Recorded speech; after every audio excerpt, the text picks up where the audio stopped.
Oke. Bismillahirrahmanirrahim. Assalamualaikum warahmatullahi wabarakatuh. Waalaikumsalam warahmatullahi wabarakatuh. Alhamdulillah, segala puji bagi Allah yang masih memberikan kita kesempatan untuk hadir pada hari ini. Salawat serta salam kita panjatkan kepada junjungan kita Nabi Muhammad Sallallahu Alaihi Wasallam. Baik, sebelum kita memulai pembelajaran, alangkah baiknya agar ilmu yang kita dapatkan bermanfaat dan berkah, kita berdoa terlebih dahulu. Boleh dipimpin oleh ketua kelasnya.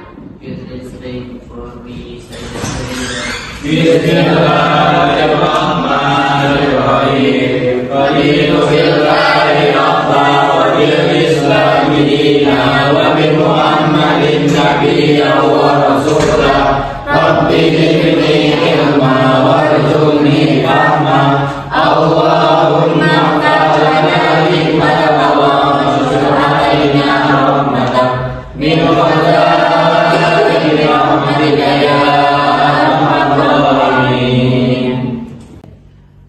Oke, Bunda absen dulu ya. Azra Rabani, Asrop Alif Adiani, Ahmad Habibullah,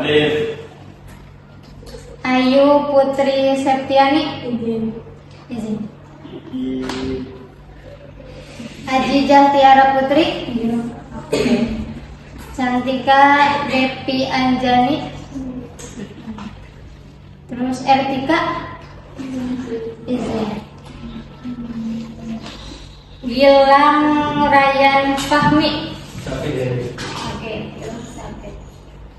Oke, yang sakitnya kita doakan semoga diberi kesembuhan dan sehat seperti biasanya. Amin. Kita lanjut pembelajaran kita kali ini, yaitu adab menggunakan media sosial. Namun sebelum kita lanjut ke materi berikutnya, kita akan mengulas kembali pembelajaran yang kemarin. Ada yang masih ingat gak kemarin belajar tentang apa? Yang kemarin menjaga apa? Menjaga kehormatan, terus ikhlas. Oke, ada yang bisa ngejelasin nggak apa itu menjaga kehormatan? Oke, Kakak Irsyad boleh. Jadi menjaga kehormatan itu ketika kita secara sadar ataupun tidak menghindari untuk melakukan dosa, seperti contohnya menutup aurat, bersikap sopan santun, dan juga merendahkan suara saat berbicara dengan orang yang lebih tua. Oke, ada yang bisa menjelaskan? Kita beri tepuk tangan dulu buat Kakak Irsyad. Apa habis menjaga kehormatan itu? Ikhlas. Ada yang bisa jawab atau bisa menjelaskan apa itu ikhlas? Kakak Raka, Kakak Ibnu barangkali bisa.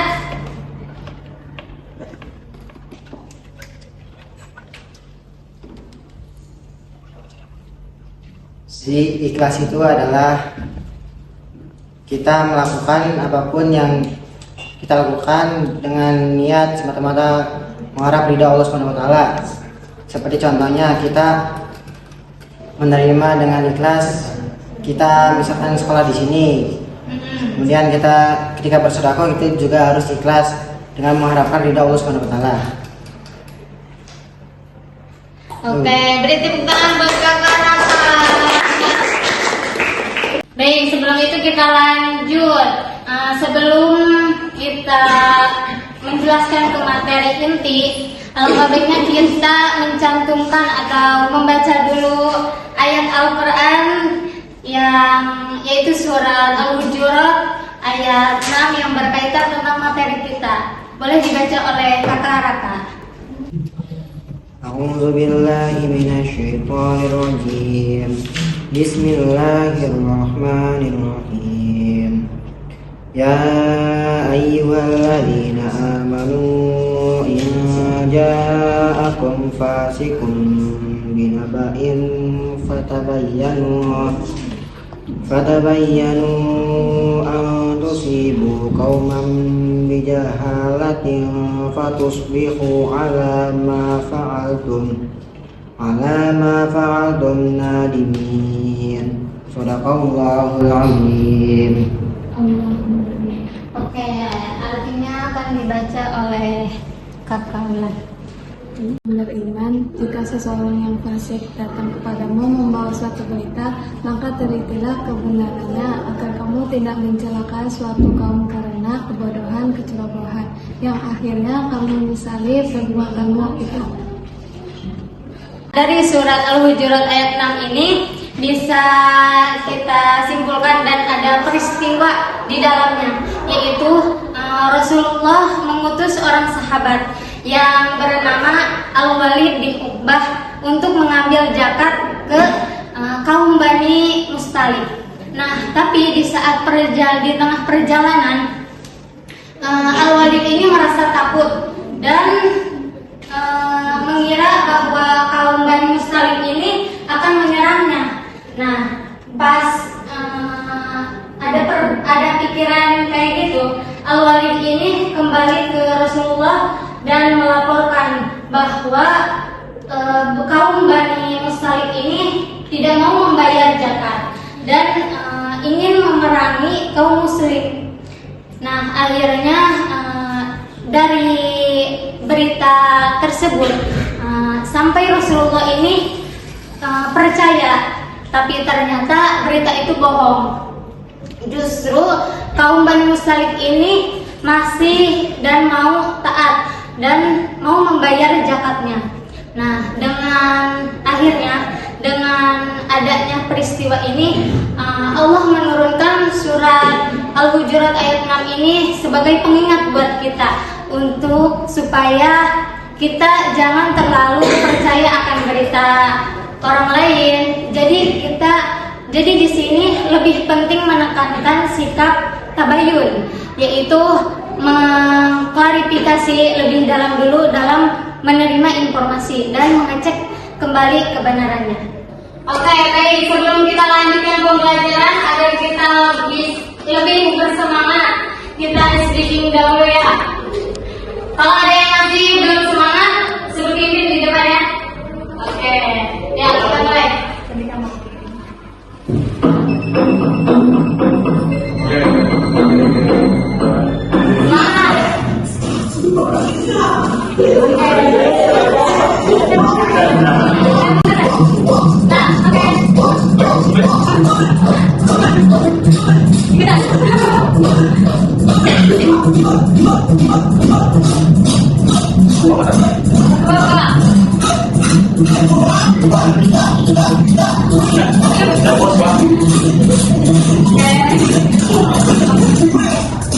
Nah, itu semangat, ikutin dong. Oke, kita kan udah speaking, udah semangat belum? Udah. Oke, baik, kita lanjut ke materi berikutnya, yaitu adab menggunakan media sosial. Sebelum itu Bunda akan menanyakan dulu, ada yang tahu gak apa itu adab menggunakan media sosial? Ada yang tahu? Adab menggunakan media sosial. Jadi adab menggunakan media sosial itu adalah ketika kita tuh harus menjaga sopan santun kita, baik dalam berkomentar maupun memberikan saran. Jadi kita harus menerapkan juga yang namanya tutur kata yang baik. Jadi agar kita tuh tidak menyakiti hati orang lain, maupun itu virtual ataupun langsung, kita tetap harus bisa menjaga hati orang lain. Oke, lanjut kita ke tujuan pembelajaran kita agar kita tidak tersesat. Jadi ada tujuan pembelajaran ya, oke.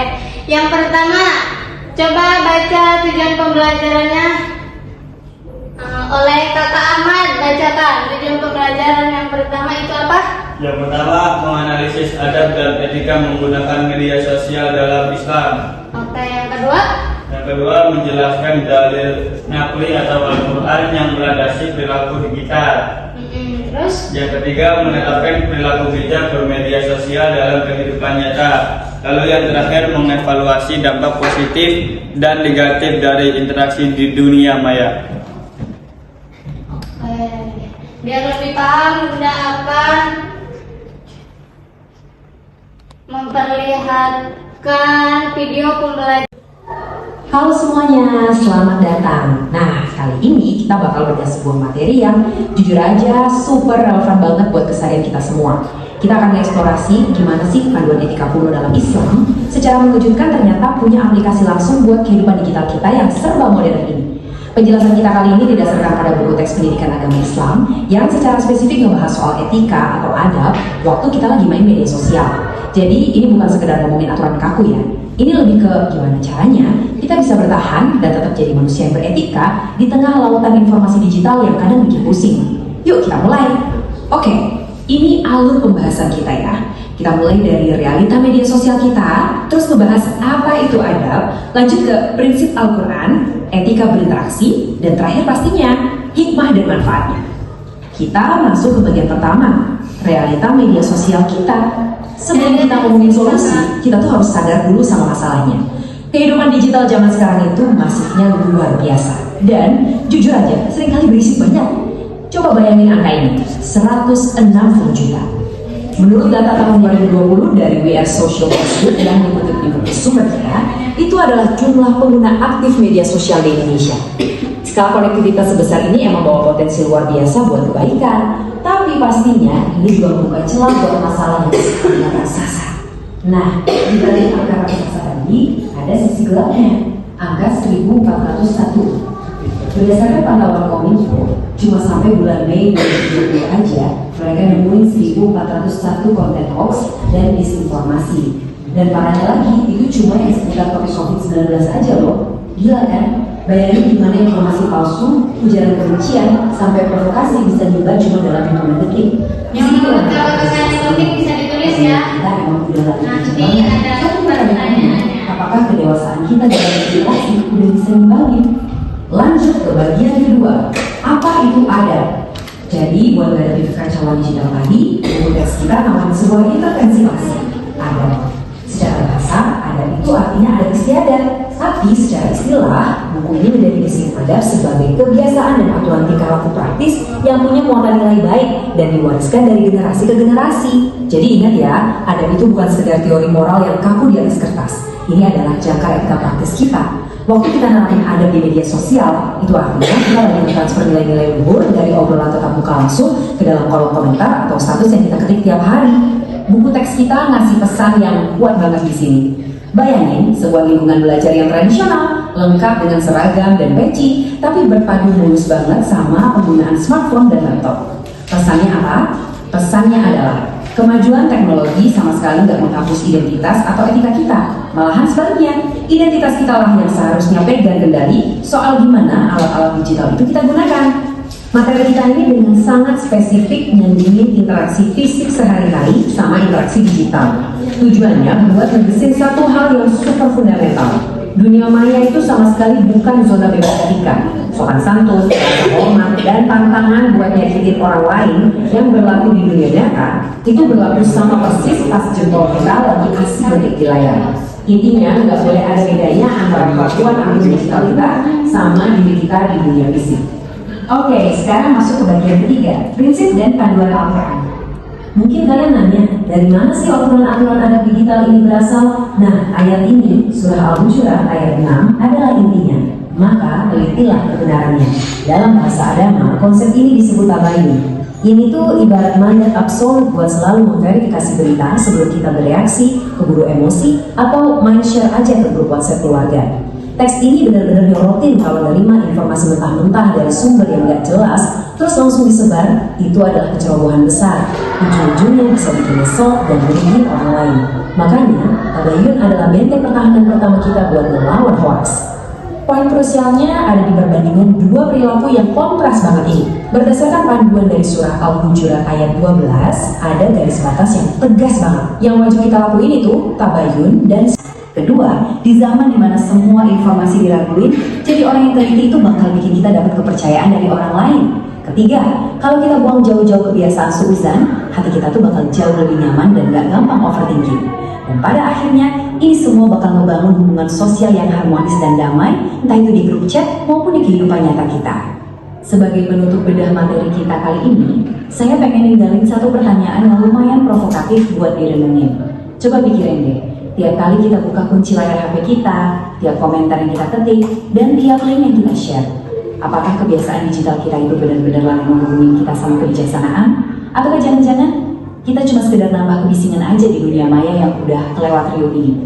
Adam itu adalah kompas kita, buat mastiin kalau kita ini adalah agen pembawa kebaikan di era digital. Terima kasih banyak udah mengikuti penjelasan ini sampai habis, dan selamat mengevaluasi jejak digital kalian ya. Sampai jumpa. Oke, setelah menyimak video pembelajaran tadi, ada yang bisa menyimpulkan nggak apa isi dari video pembelajaran tersebut? Oke, kakak. Video tersebut memberikan kita pelajaran bahwasanya kita harus bijak dan beradab dalam menggunakan sosial media. Setiap komentar atau unggahan yang kita berikan bisa berdampak baik maupun buruk, makanya kita harus memanfaatkannya dengan baik mungkin. Oke, berikut kita lagi. Ada yang bisa jelasin nggak apa itu dampak positif dan negatif dari bermedia sosial?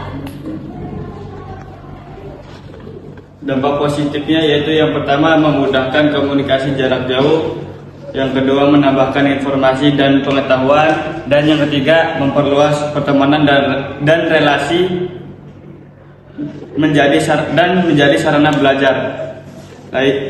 Lalu yang itu dampak negatifnya yaitu yang pertama penyebaran hoax atau berita palsu, terjadinya cyberbullying dan ujaran kebencian. Lalu yang ketiga kecanduan media sosial sehingga mengurangi produktivitas. Oke, berikutnya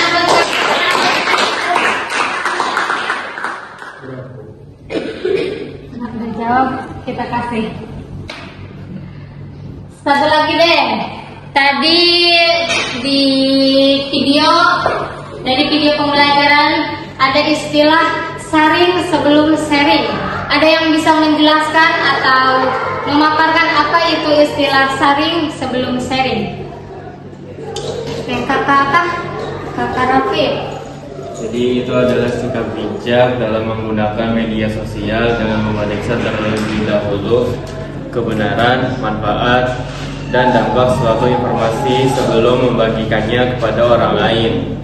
Tujuannya agar terhindar dari penyebaran hoaks, fitnah, ujaran kebencian, dan informasi yang merugikan.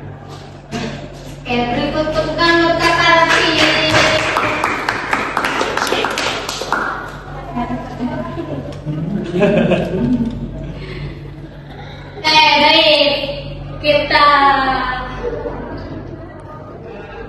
Kita lanjut ke materi berikutnya, yaitu tapi di sini Bunda akan sedikit menjelaskan tentang apa itu adab menggunakan media sosial. Adab menggunakan media sosial, apa itu adab? Adab adalah kebiasaan atau perilaku yang bernilai baik.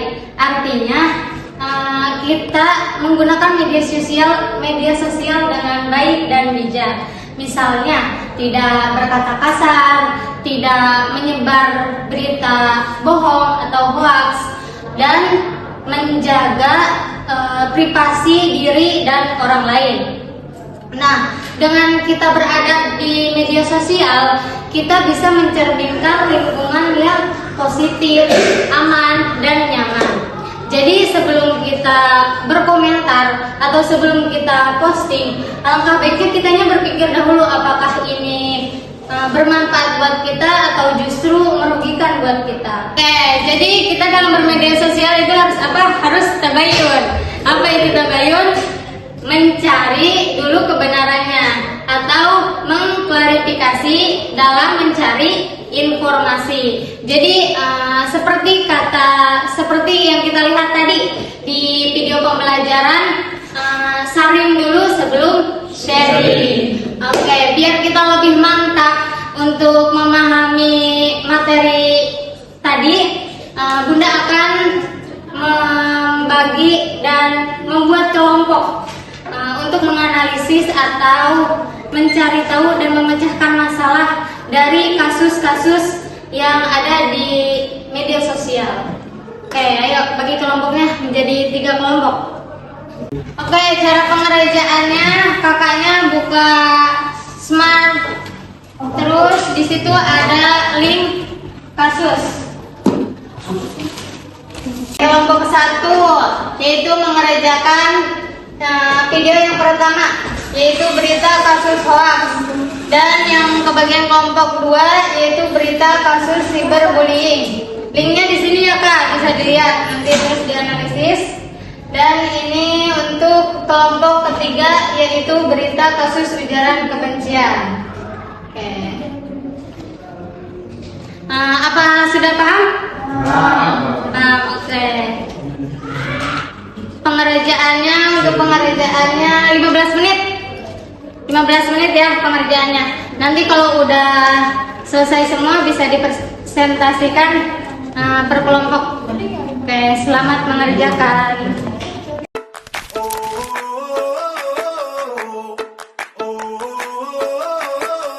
Tell me what it takes to get you feeling alive. Tell me how to show you it's a beautiful life.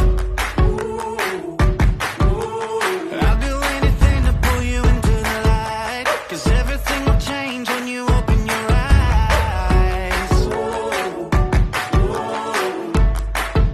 Yeah. So don't you let the sunlight get out without you. Don't you realize how lucky we are? Open up your heart, baby, let it all go tonight. Live your life like it was running out with a light. We gotta scream it out.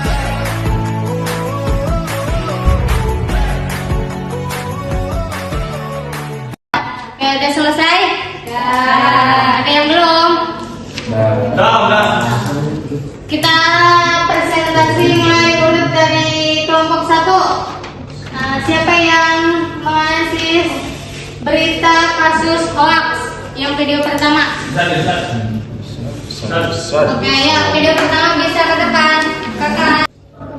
Assalamualaikum warahmatullahi wabarakatuh. Waalaikumsalam warahmatullahi wabarakatuh. Tentunya kami ingin mempresentasikan lembar jawaban kami dari tugas yang diberikan oleh Bunda Mia. Soal dulu Pak. Soal yang pertama, slogan saling sebelum sharing seringkali dianggap remeh oleh pengguna media sosial. Analisislah mengapa proses penyaringan informasi secara mandiri jauh lebih efektif dalam menjaga stabilitas sosial dibandingkan hanya mengandalkan penegakan hukum. Hubungkan jawaban kalian dengan tanggung jawab moral seorang warga negara digital. Oke, jawabannya dengan tanggung jawab sebagai orang yang tidak boleh menebar hoax, kita harus menyaring dulu segala informasi yang ada. Kalau kita menyaring informasi sendiri itu lebih efektif, karena kita bisa mencari kebenarannya lebih mudah ketimbang hanya mengandalkan hukum IPP. Soal yang kedua, salah satu poin penting adalah membaca informasi secara utuh sebelum membagikannya. Mengapa fenomena clickbait dan kebiasaan hanya membaca judul berita dapat menjadi ancaman serius lagi bagi demokrasi dan persatuan bangsa? Bagaimana cara kelompok kalian mengedukasi masyarakat sekitar kita tidak terjebak dalam pola konsumsi informasi yang kali ini? Jadi jawabannya yang pertama, mengapa kita harus membaca semua informasi yang ada, bukan hanya membaca judulnya saja. Itu karena jika kita hanya membaca judulnya saja, kita tidak akan mengetahui informasi apa yang ada dalam informasi tersebut. Karena kalau kita hanya membaca judulnya, itu kita hanya membaca tentang apa yang informasi itu sampaikan, bukan tentang keseluruhan informasi yang ada. Lalu pertanyaan yang kedua, jadi yang kedua Bagaimana cara? lalu cara agar membuat orang-orang pada suka baca informasi secara full itu bisa dengan cara bisa dibuat poster atau apapun yang bisa memuat informasi secara lengkap. Jadi mendesain informasi agar lebih menarik dan lebih ringkas agar para pembaca juga tidak malas dalam membaca. Ketiga, jika kalian diberikan peran sebagai tim kreatif komunikasi publik, rancanglah sebuah strategi kampanye digital yang persuasif untuk mencegah penyebaran konten sara dan ujaran kebencian di kalangan remaja. Pertimbangkan elemen psikologi media agar pesan kalian tidak hanya dianggap sebagai nasihat membosankan, tetapi benar-benar mengubah perilaku pengguna media sosial. Jadi jawabannya ialah jadi jika kita diberi peran tim kreatif komunikasi publik, kita harus merancang strategi yang persuasif untuk mencegah penyebaran konten sara ujaran kebencian di kalangan remaja. Oke, sekian dari kami. Kurang lebihnya mohon maaf. Jika ada yang salah datang dari kami dan yang baik datang dari Tuhan. Dan hidayah, Assalamualaikum warahmatullahi wabarakatuh. Waalaikumsalam warahmatullahi wabarakatuh. Oke, beri tepuk tangan buat kelompok 1. Lanjut kelompok 2, berita kasus cyberbullying. Bismillahirrahmanirrahim. Assalamualaikum warahmatullahi wabarakatuh. Waalaikumsalam warahmatullahi wabarakatuh. Ini kita akan mempresentasikan hasil tugas atau hasil jawaban yang sudah diberikan oleh Bunda Novik nih kan. Jadi soal yang pertama adalah Apa tuh? Yang pertama dong. Mengapa perundungan di dunia maya atau cyberbullying seringkali dianggap lebih berbahaya bagi kesehatan mental korban dibandingkan perundungan secara fisik? Hubungkan jawabanmu dengan pentingnya literasi digital bagi remaja dalam menggunakan media sosial secara bijak. karena cyberbullying itu lebih luas ruang lingkupnya, jadi si korban merasa bahwa dirinya ada selalu diperlakukan seperti itu dimanapun ia berada. Jadilah remaja yang tidak menerima suatu info secara bulat-bulat atau tidak tahu keaslian info tersebut. Oleh karena itu seharusnya seorang remaja harus menyaring dulu sebelum menerima info tersebut. Tapi cari tahulah kebenarannya dalam memberi komentar yang positif dan harus selalu berpikir positif terhadap orang lain, yang itu husnuzon itu Lalu lanjut pertanyaan yang kedua, yaitu menurut kalian sejauh mana batasan pengawasan orang tua agar tetap efektif menjaga bullying tanpa melanggar privasi anak? Selain orang tua, evaluasilah peran sekolah dan teman sebaya dalam menciptakan lingkungan digital yang sehat dan aman. Nah, jawabannya mengawasi aplikasi dengan Google Family agar orang tua dapat melihat aktivitas anaknya atau anak tersebut, mengajarinya materi tentang menggunakan media sosial yang baik dengan benar agar para anak-anak atau para pelajar tidak asal mengomentari postingan secara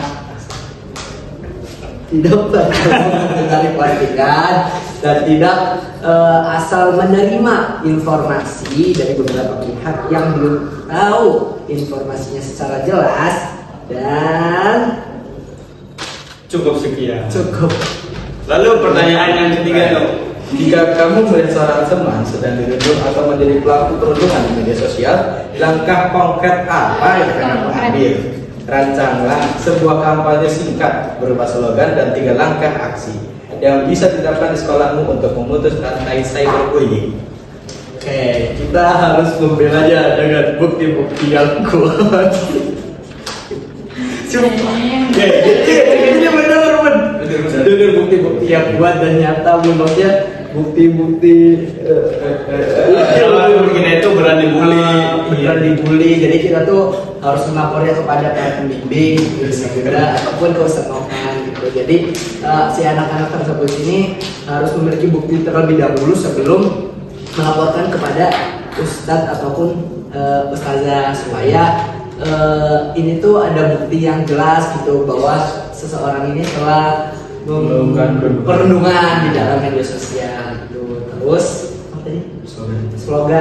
Slogannya jempolmu cerminan akhlakmu di media sosial. Gitu. Ya, cukup sekian dari kami. Kurang lebihnya mohon maaf. Billahi taufiq wal hidayah. Wassalamualaikum warahmatullahi wabarakatuh. Karena kita udah mempelajari tentang adab bermedia sosial, buat evaluasi dan pemahaman kita lebih mendalam, Bunda akan membagikan soal PG ini. Boleh dikerjakan ya? Udah.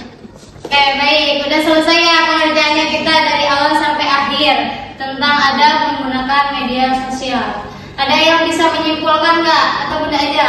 Oke, Bunda aja ya yang menyimpulkan dan evaluasi dari pembelajaran kita, yaitu tentang adab menggunakan media sosial. Oke, tadi apa? Kita di media sosial itu harus bersikap bijak, sopan, dan apa? Tabayun. Mencari kebenaran dulu. Oke. Seperti tadi ada slogan apa? Saring dulu sebelum sharing. Dan apa tadi kata kelompok 2? Jempolmu adalah cerminan akhlakmu di media sosial. Oke, baik. Sebelum Bunda tutup, kita berdoa terlebih dahulu. Dipimpin oleh ketua kelasnya. After we study, let's pray together. Bismillahirrahmanirrahim. Alhamdulillah. Allahumma inni as'aluka kalimat thayyibah. Allahumma shalli ala sayyidina Muhammad Baik, untuk pertemuan selanjutnya kita akan membuat video yang berkaitan dengan ada menggunakan media sosial. Misalkan sharing sebelum sharing dan bijak mengelola waktu, misalkan terus pikir dulu sebelum kita posting atau berkomentar. Baik, itu saja ya. Kita tutup. Wabillahi taufiq wal hidayah. Wassalamualaikum warahmatullahi wabarakatuh.